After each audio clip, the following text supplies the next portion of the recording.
पिछले एपिसोड के लास्ट में हमने देखा था वान से फाइट के बाद जब गुमतान अपने ठिकाने पे पहुंच जाता है तो वो गुस्से में एकदम पागल होकर सबको टपकाना चालू कर देता है। जितनी भी पब्लिक होती है वहाँ पे सबको मार देता है। युंगची जो वही थी गुमतान का ऐसा रूप देखकर बहुत ही डर जाती है और एक बेबी को बचाकर वो वहाँ से भाग जाती है। भागते हुए रोड पर आती है तो दूसरी तरफ से कार आ रही होती है और बीच रोड में खड़ी हो जाती है जिससे कार को रुकना पड़ता है। युंगची वहाँ बेबी को रख कर निकल जाती है और बेगजो के पास भागते हुए पहुंच जाती है और उससे बोलने लगती है तुम यहाँ से भाग जाओ वरना गुमतान आ जाएगा।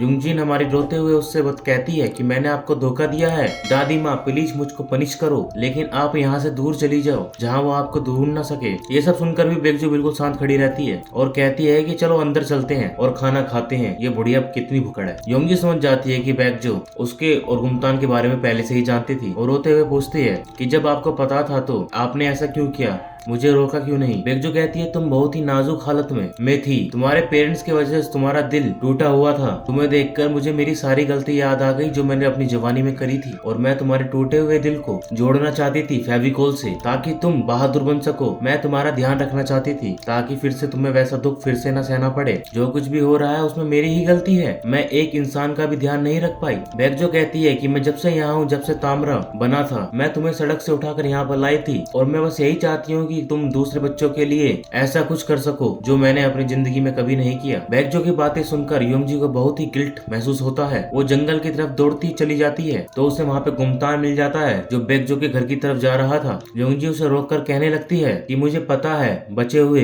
हैरोबैंक्स कहाँ पर हैं, तो आपको दादी माँ के पास जाने की जरूरत नहीं है। गुमतान रुककर कहता है तुम्हारी दादी ने तुम्हें बताया नहीं क्या कि उसने मेरे साथ क्या किया था, मैं भी तो एक बच्चा ही था, इसके साथ भी काफी बुरा हुआ था, ये लोंडा रंडुआ मर रहा है अभी। मुझे इतना दर्द दिया गया कि मुझे दिन रात की भी समझ नहीं थी। उस जगह बेगजो भी थी, उस समय इतने सारे बच्चों को मारा गया था लेकिन उसने इग्नोर किया सिर्फ एक तामरा के लिए। अब समय आ गया है कि उसे अपनी गलती की सजा मिले। युंगजी गुमतान का हाथ पकड़कर रोकने लगती है तो गुमतान कहता है ठीक है मैं नहीं जाऊंगा लेकिन वो खुद आएगी हमारे यहाँ पर और मैं तुम्हारी बात मान रहा हूँ, तो अब आगे जो भी होगा उसमें तुम्हारा भी हाथ होगा। दूसरी तरफ हम मिहू को देखते हैं जो वांग के साथ उसी केव में थी और उसको एक हिरन दिखता है जो जन्मों से उसका ही वेट कर रहा हो। वो पीछे जाने लगती है लेकिन तभी उसकी आंखें खुल जाती हैं और उससे पता चलता है कि वो सपना देख रही थी लेकिन सपना इतना सच जैसा था। वो उस तरफ ही जाने लगती है जहाँ पर वो हिरन गया था। बाहर निकलने पर उसकी बॉडी से एनर्जी रिलीज होता है, उसको अलग सा पावर फील होता है और इस बार जैसे उसे पता हो कि उसे क्या करना है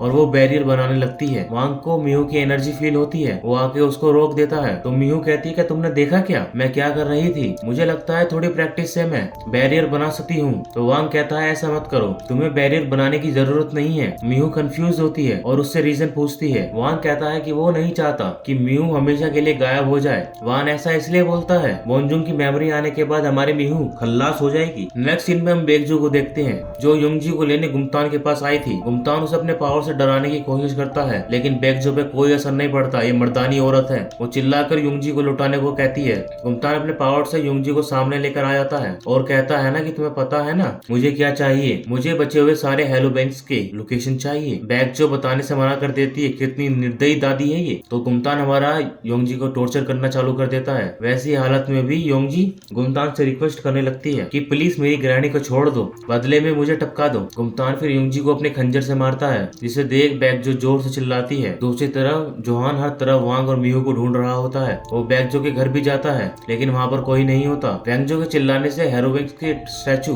वाइब्रेट होने चालू हो जाते हैं क्योंकि बेगजो ने उन स्टैचूज को खुद बनाया था। एक तरीके से वो उनकी माँ की तरह थी और बेगजो की तकलीफ से वो लोग फील कर पा रहे थे। जोहान समझ जाता है कि बेगजो खतरे में है।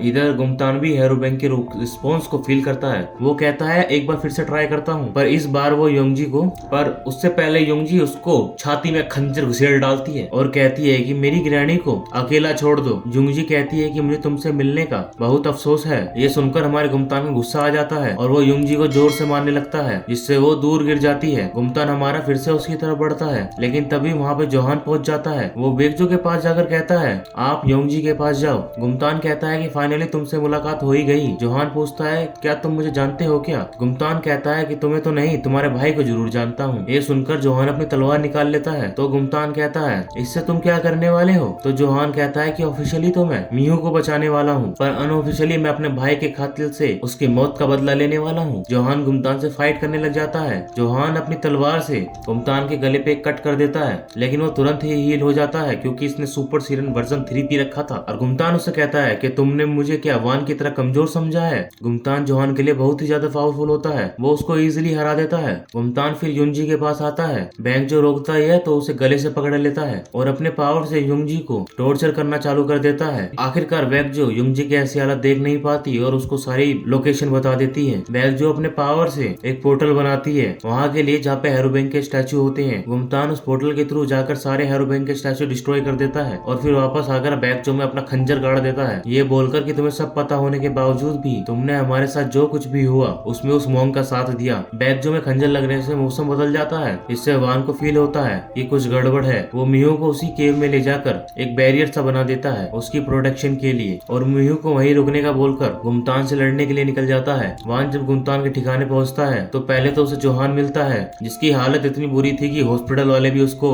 एडमिट न करे अपने हॉस्पिटल में। ऐसी हालत में भी जोहान मिहू के बारे में पूछता है तो वान उसको बताता है कि वो ठीक है और ये सुनकर जोहान बेहोश हो जाता है। वांग फिर बेकजो के पास जाता है जो कि टपकने ही वाली थी। जो वांग से कहती है कि तुम यहाँ क्यों आए, तुम्हें तो मिहू को प्रोटेक्ट करना चाहिए। वांग कहता है मिहू शेफ है। बेकजो कहती है कि मुझे उस समय सब कुछ इग्नोर करने के लिए पनिशमेंट मिल रही है। ये सब कहते हुए ही बेकजो की डेथ हो जाती है। युंगजी तो बहुत ही रोने लग जाती है। वांग को विश्वास ही नहीं हो पा रहा था कि बेकजो अब सच में ही नहीं रही और फिर वो भी रोने लगता है। दूसरी तरफ मिहू का शील्ड अचानक से टूट जाता है और वो देखती है कि उसके सामने वांगजिंग खड़ी होती है। वांगजिंग जाने लगती है तो मिहू उसके पीछे जाती है। इधर वांग को अचानक से विजन आता है कि वो वेकजो के साथ है। वेकजो कहती है बस तुम ही हो जो उसकी हेल्प कर सकते हो। मिहू अब तक वांगजुंग नहीं बन पाई और उसके पावर्स भी उस पर पूरे नहीं आए हैं, इसका रीजन तुम हो। वांगजो मिहू से कहती है तुम्हारे अंदर एक मार्बल है जिसको मैजिक मार्बल कहते हैं। बैरियर बनाने के पावर्स उस मार्बल्स में ही है। वांगजो और वेकजो मिहू वांग को बताते हैं अब तक मिहू के पूरे पावर्स नहीं आए क्योंकि मार्बल पूरा नहीं है। वांग ने वांगजुंग में जब खंजर घुसाया था तब मार्बल टूट गया था, एक छोटा सा टुकड़ा वांग के अंदर चला गया था और इसी वजह से वांग मिहू के आसपास होने से कमजोर होता है क्योंकि उसमें इंसानियत बढ़ने लगी थी। वांग बेकजो से पूछता है कि अब उसे क्या करना होगा जिससे मार्बल पूरा हो पाए। तो बेकजो कहती है अब चॉइस तुम्हारा है, अगर तुम अपने अंदर का टुकड़ा